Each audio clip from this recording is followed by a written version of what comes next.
ನಮ್ಮ ಸಮಾಜದಲ್ಲಿ ಹೆಣ್ಣು ಮಕ್ಕಳನ್ನ ಈಗಲೂ ಕೂಡ ಎಷ್ಟು ಕೀಳ್ಮಟ್ಟದಲ್ಲಿ ಕಾಣ್ತಿದ್ದಾರೆ ಗೊತ್ತಾ? ಅದರಲ್ಲೂ ಈ ರಾಜಕಾರಣಿಗಳು ಬಾಯಿ ಬಂದಂಗ್ ಮಾತಾಡ್ತಿರ್ತಾರೆ. ಎಲ್ಲೂ ಬಿಲ್ಲದ ನಾಲಿಗೆ ಅಂತ ಹೇಳಿ. ನೋಡಿ, ಬಿಹಾರದ ಪೂರ್ಣಿಯಾ ಕ್ಷೇತ್ರದ ಪಕ್ಷೇತರ ಸಂಸದ ಒಬ್ಬ, ಆತನ ಹೆಸರು ಪಪ್ಪಿ ಯಾದವ್. ಯಾವ ಸ್ಟೇಟ್ಮೆಂಟ್ ಕೊಟ್ಟಿದ್ದಾನೆ ಗೊತ್ತಾ? ಎಂಥ ವಿವಾದ ಗೊತ್ತಾ ಅದು? ರಾಜಕಾರಣಕ್ಕೆ ಬರುವಂತ ಹೆಣ್ಮಕ್ಳು ಎಲ್ಲರೂ ಕೂಡ ಹಿರಿಯ ರಾಜಕಾರಣಿಗಳು ಅಂದ್ರೆ ಪುರುಷ ರಾಜಕಾರಣಿಗಳ ಬೆಡ್ರೂಮ್ ಇಂದಲೇ ತಮ್ಮ ರಾಜಕಾರಣ ಶುರು ಮಾಡ್ತಾರಂತೆ. ಬಹುತೇಕ 90% ಮಹಿಳೆಯರು ಅವ್ರ ಜೊತೆ ಕಮಿಟ್ ಆಗಿರ್ತಾರಂತೆ. ಅವ್ರ ಜೊತೆಗೆ ಹಾಸಿಗೆಯನ್ನ ಹಂಚಿಕೊಂಡು ಅದಾದ್ಮೇಲೆ ಅವರು ಈ ಒಂದು ರಾಜಕೀಯ ಪ್ರವೇಶ ಮಾಡ್ತಾರೆ ಅನ್ನುವಂತ ಡ್ಯಾಮೇಜಿಂಗ್ ಸ್ಟೇಟ್ಮೆಂಟ್ ಅನ್ನ ಕೊಟ್ಟಿದ್ದಾರೆ. ಬಹಳ ಟೀಕೆ ಆಗ್ತಾ ಇದೆ ಇದು.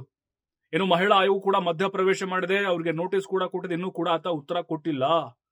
ಈಗಾಗಲೇ ಕಮೆಂಟ್ಗಳು ಸುರಿಮಳೆ ನೋಡ್ತಾ ಇದ್ವಿ ನಾವು. ಬಾಯಿಗೆ ಬಂದಂಗ್ ಬೈತಾ ಇದ್ದಾರೆ.